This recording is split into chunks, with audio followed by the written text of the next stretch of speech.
Bom dia, meus irmãos e irmãs, em nome do Senhor Jesus, o Senhor da glória. Meus irmãos, vamos orar ao Senhor nosso Deus, pedindo a Ele a sua graça, sobretudo a graça do entendimento. Oremos. Pai nosso que estás nos céus, Tu és bondoso, gracioso e agradecemos o dom do Teu Filho, nosso Senhor Jesus, o Teu Cordeiro, Cordeiro de Deus que tira o pecado do mundo. Pedimos a Tua bênção sobre nós para que neste dia glorifiquemos a Ti como povo do Senhor que tem prazer no dia do Senhor.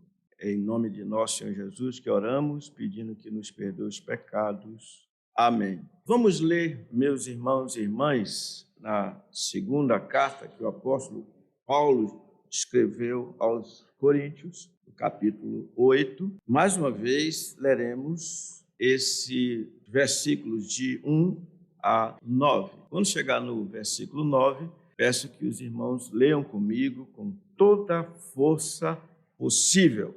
Então, vamos lá. Também, irmãos, vos fazemos conhecer a graça de Deus concedida às igrejas da Macedônia, porque no meio de muita prova de tribulação, manifestaram abundância de alegria e a profunda pobreza deles superabundou em grande riqueza da sua generosidade. Porque eles, testemunho eu, na medida de suas posses e mesmo acima delas, se mostraram voluntários, pedindo-nos, com muitos rogos, a graça de participarem da assistência aos santos. E não somente fizeram como nós esperávamos, como também deram-se a si mesmos, primeiro ao Senhor, depois a nós, pela vontade de Deus, o que nos levou a recomendar a Tito que, como começou, assim também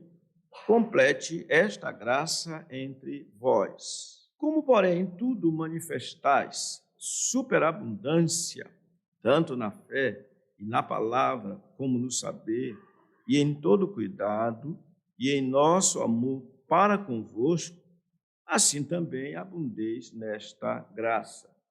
Não vos falo na forma de mandamento, mas para provar pela diligência de outros a sinceridade do vosso amor. Agora, pois, conheceis a graça de nosso Senhor Jesus Cristo, que sendo rico se fez pobre por amor de vós, para que pela sua pobreza vos tornasseis ricos. Esse versículo 9, senhora Lúcia Helena, faz uma fineza para mim, volte e diga ao seu digníssimo que ele tem uma missão a cumprir aqui. Não sou eu que vou cumprir, é ele mesmo, por favor, tá? Ele já sabe o que é, imagino que sim. Mal chegou, nem sentou, já tem missão para ela. Mas é assim mesmo, né? Esposa de presbítero é assim mesmo, sofre às vezes. Pois bem, esse versículo 9, conforme... e deixa eu dizer o que é, irmão, é para ele substituir o professor Davi, que está doente. E então, não sou eu, que eu também estou doente, então é melhor o outro fazer isso. Vocês entenderam? Porque diz assim, mas por que ele fala assim, interrompe tudo? E já disse, agora vamos nos ligar aqui. Vamos ler de novo o versículo 9? Pois conheceis a graça de nosso Senhor Jesus Cristo, que sendo rico se fez pobre por amor de vós, para que pela sua pobreza os tornasseis ricos. Então, esse versículo 9 está aqui, nós poderíamos dizer, como a razão das razões para que os coríntios, originalmente falando, se despojassem, se enchessem de entusiasmos e assim eles contribuíssem para assistir aos santos que estavam passando necessidade em Jerusalém. Ora, no primeiro momento, o que o apóstolo fez foi colocar o exemplo das igrejas da Macedônia para que eles se sentissem encorajados. Mas, no final, na verdade, E o ponto nosso é exatamente o que já temos considerado. As igrejas são encorajadas por meio do gracioso Jesus. Então, nós tivemos a oportunidade de olhar para esse versículo 9 e, de forma didática, dividi-lo em partes, 4 partes. Já vimos seu estado de glória, porque diz sendo rico. Depois vimos o seu voluntário estado de humilhação. Diz que ele se fez pobre. Lembrando, quando eu falo assim, estado, diz respeito à condição. A primeira condição dele era de rico. Diz lá como era a condição de rico dele. No princípio era o Verbo, e o Verbo estava com Deus, e o Verbo era Deus. Todas as coisas foram feitas por intermédio dele. E sem ele, nada do que foi feito se fez. Esse era o estado de glória de nosso Senhor Jesus Cristo. Depois, ele passou a ter um outro estado ou condição. Ele se fez o quê? Pobre.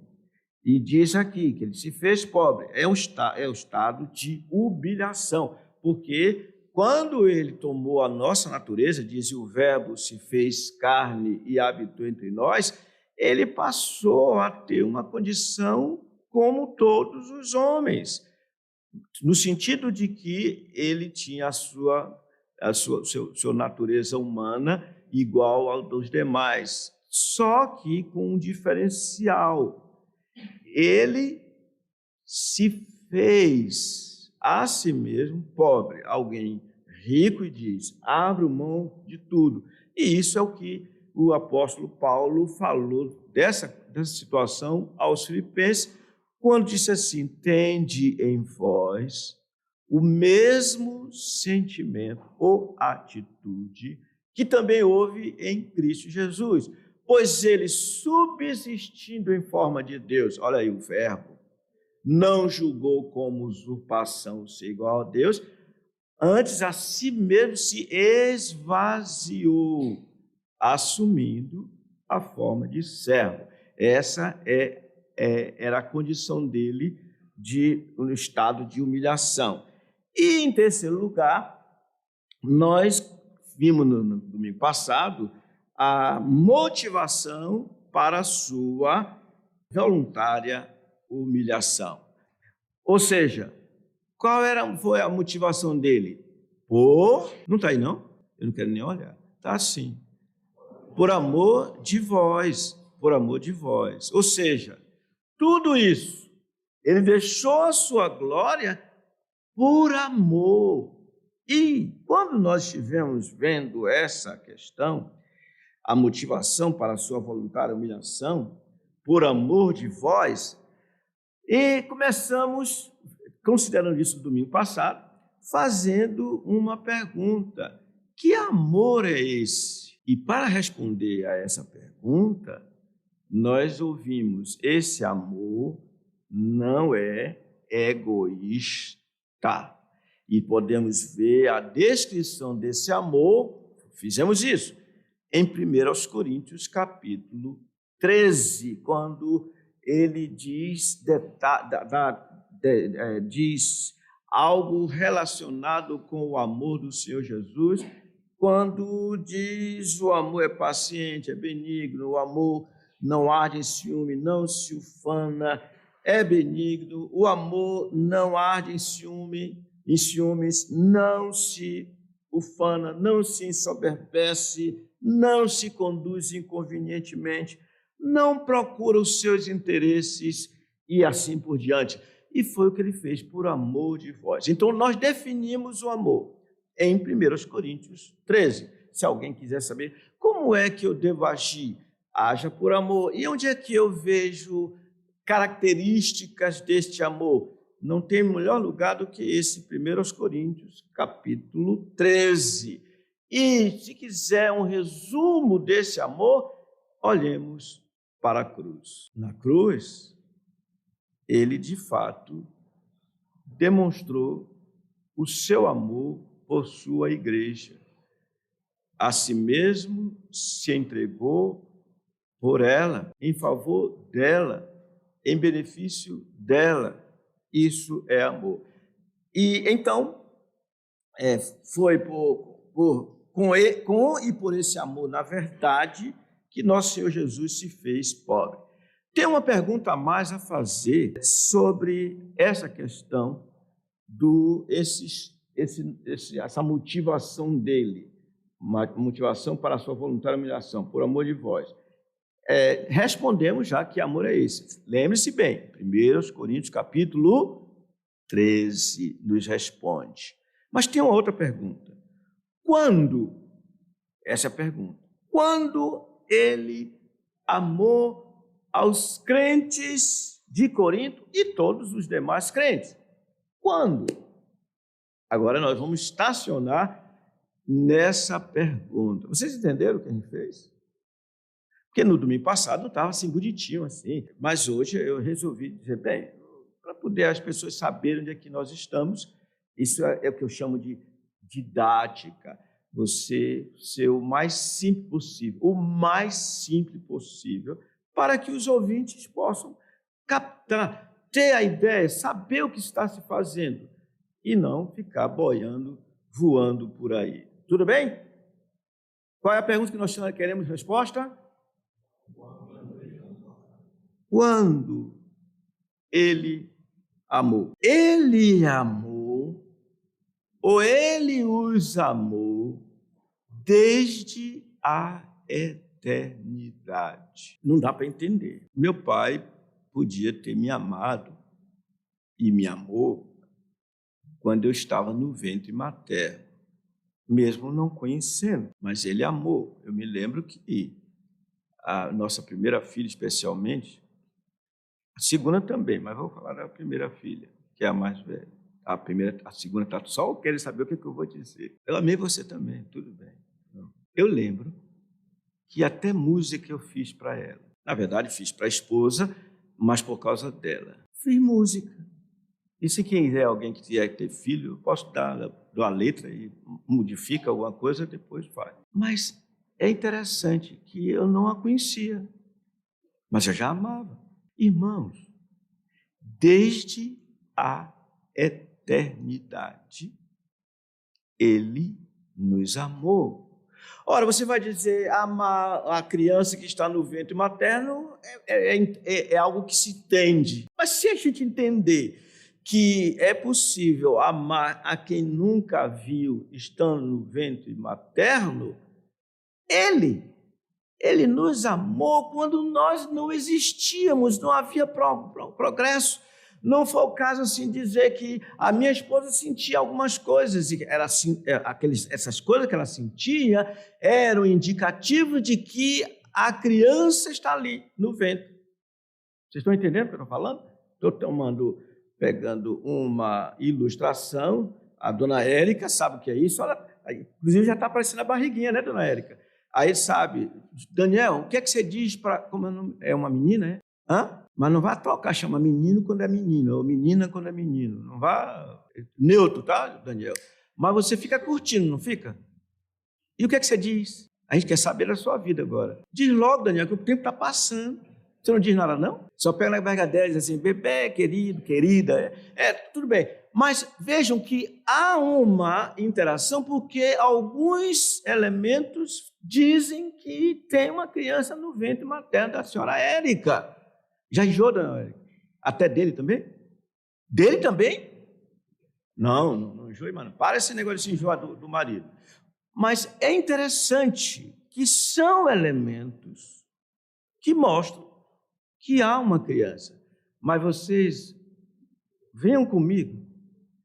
Vamos nos transportar para a eternidade, onde não há tempo, o relógio não anda, porque é só a eternidade.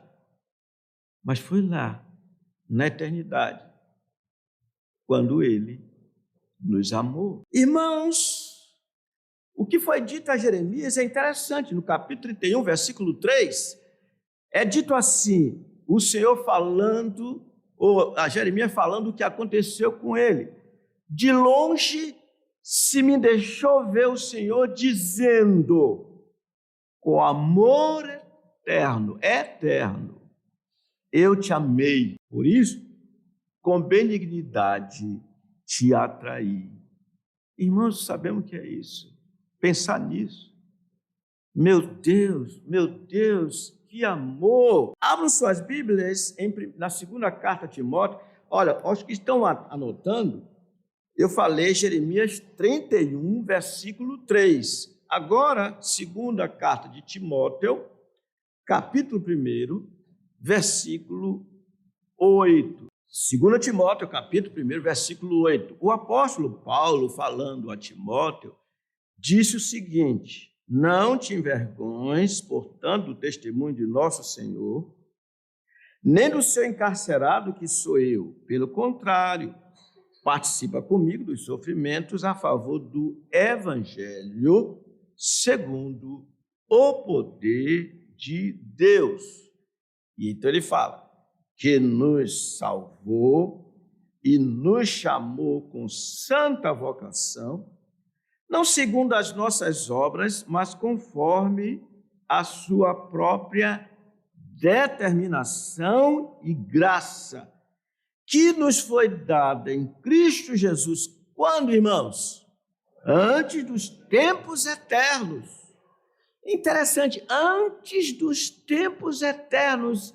Meu Deus, foi lá, antes dos tempos eternos, que Ele nos amou. A motivação dele. Pois conheceis a graça de nosso Senhor Jesus Cristo, que sendo rico se fez pobre. Por quê, Senhor? Por amor de vós. E você tem que perguntar, quando Ele nos amou? Antes dos tempos eternos. E manifestado agora pelo aparecimento de nosso Salvador Cristo Jesus, o qual não só destruiu a morte, como trouxe à luz a vida e a imortalidade mediante o Evangelho. Meus irmãos, não é coisa pouca. Essa é a motivação apresentada aos crentes de Corinto, para que eles pudessem dizer: nós também, nós amamos, porque Ele nos amou primeiro.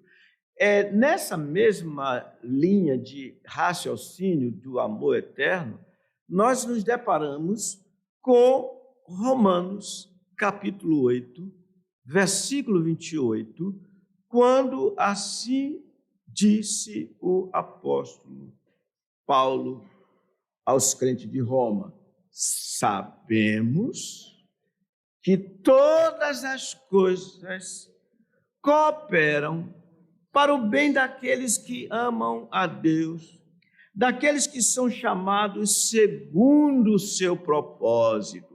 Quando a gente pergunta qual é o propósito, a resposta vem no versículo seguinte. Ele diz: porquanto aos que de antemão conheceu, ou seja, antes deles nascerem, também os predestinou, ou seja, determinou na eternidade qual seria o destino daqueles que agora amam a Deus. Os predestinou para serem conformes à imagem de seu Filho, a fim de que ele seja o primogênito entre muitos irmãos.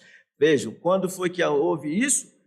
Antes, diz aqui, aos que de antemão conheceu. Vocês percebem, irmãos, a motivação de nosso Senhor Jesus para se fazer pobre? Ele não se fez pobre para aparecer. Ele não se fez pobre para que as pessoas possam dizer assim: olha como o Senhor é bonzinho. Não. Ele se fez pobre com um propósito, com uma motivação: por amor de vós. Tudo bem?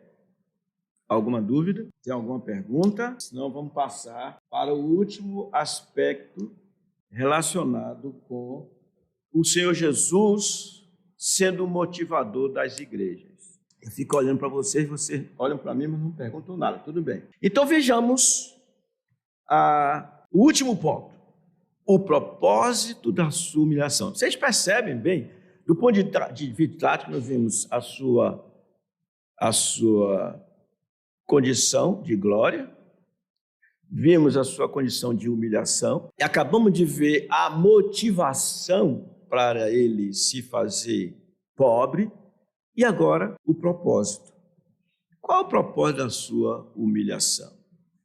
O texto diz, vamos ler? Para que, pela sua pobreza, vos tornasseis ricos. Interessante. Ele se fez pobre para que os outros se tornassem ricos. Terminou. Mas a gente precisa considerar isso. Ele veio tendo deixado a sua glória por amor aos pecadores, com o claro propósito de fazê-los ricos. Então, nós temos que fazer 3 considerações. Eu vou citá-las e depois a gente vai avançando. Primeiro, que riqueza o apóstolo Paulo se refere aqui? Segundo, quais são os verdadeiros ricos? E terceiro, não é uma pergunta, é uma afirmação. Os ricos em Jesus serão universalmente conhecidos em breve. Universalmente conhecidos. Tudo bem? Quer que eu repita? Não precisa não, né? Ei, vocês estão aqui, hein? Estão. Henrique e Zé, quais são os 3 pontos que eu acabei de citar aqui, por gentileza? Dá um microfone para ele lá, por favor. Não, deixa eu ver se ele quer o microfone. Então, cite aí 2 perguntas. Em que consiste essa riqueza? Segundo, quais são os verdadeiros ricos? Terceiro, essa é contigo. Não lembra. É por isso que a gente tem que repetir as mesmas coisas. Porque eu também não lembro. Às vezes eu não sei o que é que eu comi ontem, eu não sei lá o que é que eu comi ontem. Mas comi. E a comida fez bem. A verdade é assim, nós ouvimos, nós não lembramos, nunca, às vezes não lembramos exatamente como é que foi feito, o que foi dito, mas ela foi dada, ela faz diferença naqueles que ouvem de bom grado. Vamos ver na hora certa. Vejamos então, para não esquecer, os ricos, que são os crentes, serão universalmente conhecidos. Eles, os ricos. Interessante que os ricos que não se converterem, serão absolutamente pobres e dirão, agora estamos vendo a verdadeira riqueza.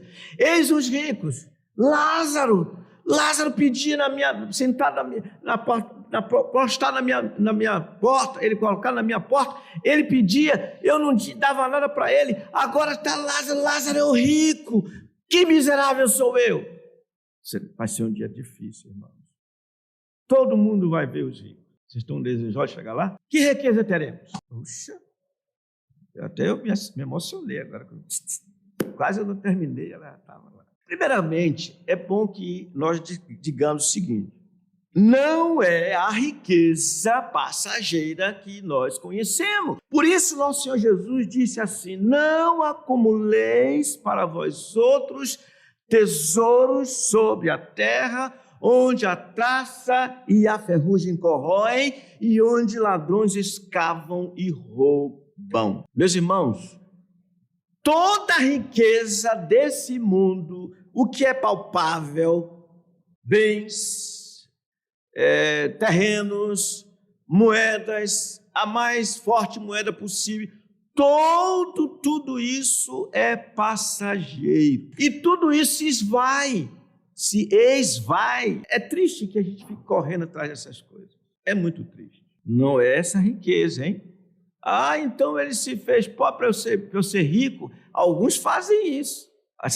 Algumas igrejas neopentecostais, elas gostam de dizer assim: gente, não tem crente pobre, vocês precisam ser ricos. Agora faça o seguinte: tragam o que vocês têm, despojem-se de tudo que você tem e vocês vão ganhar o triplo, quádruplo, etc, vocês vão ficar ricos. Miseráveis. Ensino errado o povo. Não é a riqueza que se esvai. Vocês já notaram que não existe nada seguro neste mundo? Você pode fazer a aplicação que for. Vocês já notaram que os ladrões sempre estão na frente dos experts em segurança? O que acontece é que os ladrões furam um esquema, aí a luta é para fazer algo que os ladrões não interfiram naquele esquema, mas eles já vão ter que... E a vida é assim. Eu me lembro, antigamente tinha no computador, era muito antivírus, né? Eu até desconfiava, disse, será que não tem alguém que fabrica antivírus para poder a gente... fabrica vírus para poder ter antivírus para a gente cair para gastar mais ainda? Eu fiquei pensando nisso, João Batista. Até que um dia eu resolvi comprar um aparelho que dizia que era mais seguro possível. Ele é enjoado, mas até hoje nunca mais eu fui assaltado. Mas diante do que eu estou dizendo, é só questão de tempo. Aliás, levaram foi tudo. Você lembra, né?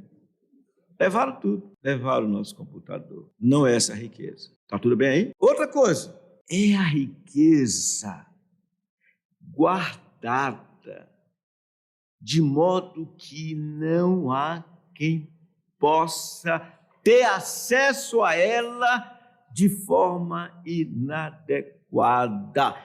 Ela é imperecível e absolutamente segura. O Senhor Jesus disse, mas ajuntai para vós outros tesouros do céu, onde traça nem ferrugem corroem, e onde ladrões não escavam nem roubam. Semana passada nós lemos a primeira carta que o apóstolo Paulo escreveu a Timóteo, e eu peço que vocês vejam de novo. 1 Timóteo, capítulo 6. 1 Timóteo, capítulo 6, versículo 17. Aqui nesse texto, nós vamos ver que essa riqueza, ela contrasta com a riqueza do mundo. Ou seja, se a riqueza do mundo é instável, insegura e perecível, a que nós estamos falando agora, para que vocês sejam ricos, é uma riqueza estável, segura e incorruptível, imperecível. Vamos lá. 1 Timóteo, capítulo 6, versículo 17. Diz assim, exorta os ricos do presente século. De que riqueza ele está falando?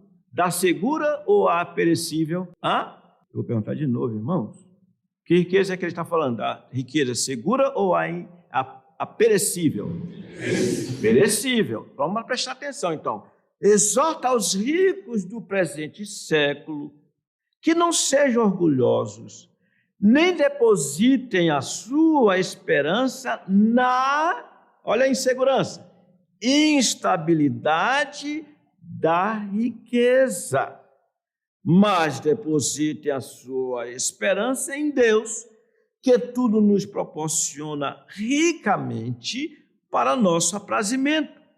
Que pratiquem o bem, sejam ricos de boas obras, generosos em dar e prontos a repartir. Leiam comigo o versículo 19, por gentileza. Que acumulem para si mesmos tesouros, sólido fundamento para o futuro, a fim de se apoderarem da verdadeira vida. Já uma dica, a riqueza que o Senhor veio trazer para nós tem a ver com a verdadeira vida. Essa é segura. Tudo bem até aí? Tem mais um aspecto a ser visto. Vimos que não é a riqueza passageira desse mundo. Vimos que é a riqueza guardada nos céus, mas é a riqueza partilhada com o herdeiro Filho de Deus. Irmãos, nesse ponto é de espantar.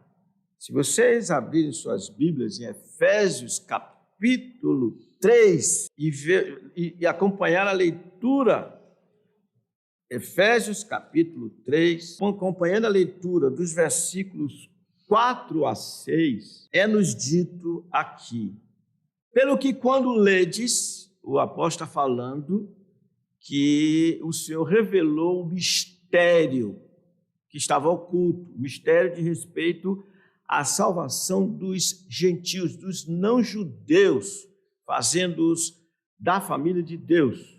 Então ele diz, pelo que quando ledes, podeis compreender o meu discernimento do mistério de Cristo, o qual em outras gerações não foi dado a conhecer aos filhos dos homens, como agora foi revelado aos seus santos apóstolos e profetas no Espírito, a saber, leiam comigo bem lentamente aqui, irmão, que os gentios, somos nós, são, irmãos, vamos parar um pouquinho. Nós somos os gentios aqui mencionados. O que é que nós somos, irmãos? Co-herdeiros, membros do mesmo corpo e coparticipantes da promessa em Cristo Jesus por meio do Evangelho. Irmãos, nós não temos ideia do que significa a nossa riqueza em termos de dimensão, em termos de valor. Nós não temos ideia, mas é imensurável. E nisto que vou falar para vocês está a máxima dessa verdadeira riqueza. Lá em João, no capítulo 1, o Evangelho, versículo 12 e versículo 13, é-nos dito assim: mas a todos quantos o receberam a Cristo Jesus, deu-lhes o poder de serem feitos filhos de Deus, a saber, aos que creem no seu nome, os quais não nasceram do sangue, nem da vontade da carne, nem da vontade dos homens, mas nasceram de Deus. Meus irmãos, olha essa riqueza. Co-herdeiros com o Filho, o legítimo Filho, o único Filho, o eterno Filho de Deus. É impressionante, é impressionante. Ele se fez pobre para que nós nos tornássemos ricos, co-herdeiros com Ele. Irmãos, e começa por isso. Vocês sabem que, eu creio, acredito que todo mundo soube, que recentemente uma senhora muito simpática, uma mulher extraordinária, saiu de cena aos 96 anos de idade. Mulher extraordinária. Fez história. E tão logo ela saiu de cena, alguém assumiu o lugar dela. E interessante que não houve disputa, porque não tem lugar para disputa. Porque somente poderia herdar a coroa dela o seu herdeiro, o herdeiro da coroa. Não tem disputa, não chegou alguém e disse assim, não, esse cara não presta, não, esse cara não presta, vai ser o Henrique Zé, o herdeiro. Se furar o Ezequiel, o sangue não vai ser azul, vai ser vermelho mesmo. E, aliás, dizem que ele tem uma cor, pergunta assim, por que ele tem a cor toda rosada assim? Pergunte, deixa a ver dos outros, vamos falar aqui do nosso caso. Sabe, ele já está com a minha idade, 73 anos. A mãe dele foi aos 96, ele não sei quanto tempo vai durar, só o Senhor sabe. Mas o certo é o seguinte, essa senhora, eu falo assim, com temor e todo respeito, ela já não é mais rainha, não é não. Se ela era crente verdadeiramente, porque eles eram anglicanos e ouviram o Evangelho, muitos pregadores excepcionais passaram pelo reinado dela. Se ela era crente, ela é muito mais do que uma rainha. Ela está usufruindo da verdadeira riqueza, porque tudo passa. Irmãos, sabe qual é a maior riqueza? É ser filho de Deus. Os filhos, prestem atenção, os filhos não precisam ficar preocupados, porque a lei diz que os filhos são herdeiros da herança dos seus pais. Infelizes os filhos cujos pais sejam pobres, porque aí vai herdar o quê? Pobreza. Mas do ponto de vista humano, tudo que pertence ao pai, uma vez falecendo, passa para os filhos. É de vocês, repartam aí. Por isso que tem filho doido para os pais morrerem, né? Lamentavelmente. Mas sabe, irmãos, o Senhor Jesus veio para nos fazer ricos, herdeiros, co-herdeiros com Ele. Por isso, nos fez filhos.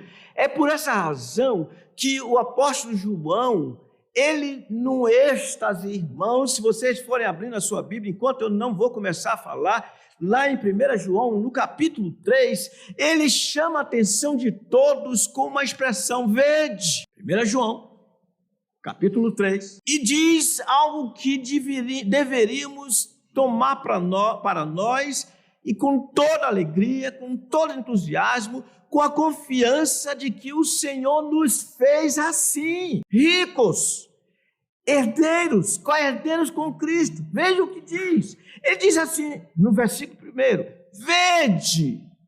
vejam, ele chama a atenção, que grande amor nos tem concedido o Pai, a ponto de sermos chamados filhos de Deus.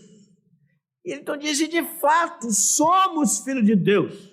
E diz uma razão para que isso seja verdadeiro. Por esta razão, o mundo não nos conhece, porquanto não conheceu a Ele mesmo. Amados, agora somos filhos de Deus, e ainda não se manifestou o que haveremos de ser. Sabemos que quando Ele se manifestar, seremos semelhantes a Ele, porque haveremos de vê-lo como Ele é. Irmãos, isso não é nada coisa pouca. Somos filhos de Deus. Vocês notem que a razão que o apóstolo Paulo apresentou aos coríntios é a razão das razões. Ele está dizendo, coríntios, contribuam, assistam com toda alegria aos crentes pobres da Judéia, porque vocês conhecem o amor de nosso Senhor Jesus. Você conhece a graça dele. Ele se fez pobre por amor de vós, para que pela sua pobreza vos tornasseis ricos, filhos de Deus.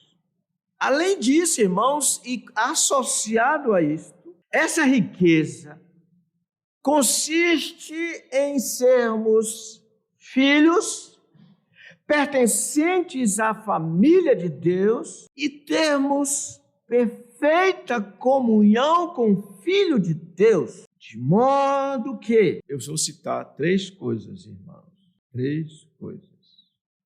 Nós estamos vendo que riqueza é essa, não é isso? Olha aí, ó. Que riqueza é essa? 3 coisas. Primeiro, teremos plena comunhão com o Senhor. Sabe o que significa isso? Sabe o que significa isso? Nós sentaremos à mesa de Deus como filhos de Deus. Vocês lembram do que o Senhor Jesus disse? Abram só, Mateus capítulo 8, no versículo 11, olha o que nos é dito aqui. O Senhor Jesus falando aos incrédulos, acerca dos incrédulos, para mostrar a eles que os crentes são especialíssimos, no sentido de importância. Ele diz, digo-vos, versículo 11, Mateus 8, 11, digo-vos que muitos virão do Oriente e do Ocidente e tomarão lugares, aonde, irmãos? À mesa com Abraão, Isaque e Jacó no reino dos céus. Meus irmãos, isso não é coisa pouca. Os filhos estarão sentados à mesa. Eu fico me lembrando aqui, o Senhor Jesus, quando estava para sair de cena, desse mundo, ele disse assim, que estava desejoso de não mais aqui experimentar do fruto da videira, mas tomar junto com vocês. Ele falando que vamos tomar do fruto da videira junto com vocês no reino. Sentaremos à mesa. Vocês já notaram? Tantos de vocês, eu nunca sentei à sua mesa não, eu já fui à sua casa, já sentei à mesa? Pois é, eu não sou filho, eu já sentei à sua mesa? Já, você já. Eu sou seu filho. Irmãos, sentar à mesa é algo muito especial. Eu gosto, se eu pudesse, numa festa, a mesa era única e era redonda. Eu confesso para você, tem uma dificuldade, mas não tem saída. A gente vai num certo lugar, onde tem festejo, e são várias mesas. Você não pode sentar à mesa com todo mundo. Vão botar você em determinada mesa. Às vezes a mesa é assim. O irmão Elielto, Elielto, eu já sentei à sua mesa alguma vez? Não, mas nós vamos sentar na mesma mesa, juntos. Ó, vocês viram? Elielto, você não parta, nem eu parto, sem a gente sentar na mesma mesa, não, Elielto. Já sentamos à mesma mesa, Elielto, você está esquecido, Elielto. Tomamos um açaí daqueles, Elielto, você esqueceu? Né? É assim, mas vamos falar de outra coisa. Não é açaí que a gente vai tomar, não sei o que é, mas sentados à mesa, é mesa única. Somente quem sentarão nessa mesa única? Os filhos. Abraão, Isaac, Jacó, Lilique, Reila, etc, etc, etc, etc. Você nunca me chamou à sua casa. Não, assim publicamente não, você vai escrever direitinho. Agora, porque depois que eu falei, agora todo mundo vai querer me convidar. Aliás, eu fui a uma casa essa semana e foi tão legal, eu fui à casa, né? Deixa eu falar da vida dos outros aqui. Fui à casa, aí nos receberam na sala. E eu gosto quando recebe na cozinha. Jorge, receberam na sala, mas depois uma surpresa. Nos levaram para ver a intimidade. O quarto da princesinha que chegou. Isso é coisa demais. Não vou dizer quem é, não, para vocês não ficarem querendo ir também, não. Sejam convidados primeiro. Mas sentados à mesa, irmãos, isso implica em intimidade, comunhão com o Senhor, com os santos. Nós não contamos aqui aquela glória ao Senhor, o Pai, queria tanto ver o meu Senhor descer, vindo me buscar. Eu posso até imaginar a refulgente glória do Senhor Jesus. Aí a outra parte fala de a gente, junto com os irmãos, agora sem nenhum problema, todo mundo sentado numa única mesa, sentados à mesa. Meus irmãos, sabe mais de uma coisa? Teremos o reino dos céus e a terra como nossos. Você tem algum terreno? Você não é filho, não? Seu pai tem? Então, você tem, homem. Então, bem-aventurados os humildes de espírito, porque deles é o reino dos céus. Bem-aventurados os mansos, porque herdarão a terra. Irmãos, hoje, você sabe que há uma briga impressionante por conquistas e conquistas de terras, de bens. Mas nós vamos herdar a terra, toda ela. E não vai ser do jeito que está aqui agora, não. A terra, vou usar essa expressão, glorificada. Os frutos, eles não estragarão. Não, nós somos bem-aventurados. Há um outro aspecto, outra riqueza. Teremos corpos glorificados. Irmãos, isso é impressionante. Todos nós. Falei da visita, não foi? Eu fui à visita e aí os visitados não sabem. Mas eu me descuidei e lá tinha ventilador, refrescando o ambiente. É horrível para mim. Na quarta-feira eu comecei a sentir a garganta já ruim. Opa! Aí fiquei bem ruinzinho. O Senhor me levantou ontem para hoje, melhorou. Mas é corpo de corrupção. Irmãos, herdaremos corpos glorificados. Sabe o que o Paulo diz sobre isso? E ele falando da igreja que somos nós, corpo de Cristo, que seremos igreja gloriosa, sem mácula, nem ruga, nem coisa semelhante, porém santa e sem defeito.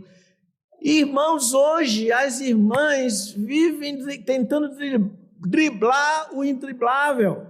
Elas tentam driblar algumas, não estou mexendo com ninguém não, tá? Algumas pintam o cabelo, aliás, eu até pensei em pintar o meu também. Pinta o cabelo para ficar mais nova. Tenta driblar, vai levando. Tudo isso é legítimo, ajeita as coisas, tudo bem, isso não é pecado. Mas sabe, irmã, vai chegar um momento em que a irmã vai despertar no céu dizendo assim: Senhor Jesus, como tu me fizeste bela. E João Batista vai dizer assim: me fizeste belo. Diga amém, João. Vocês ouviram? Vocês ouviram João?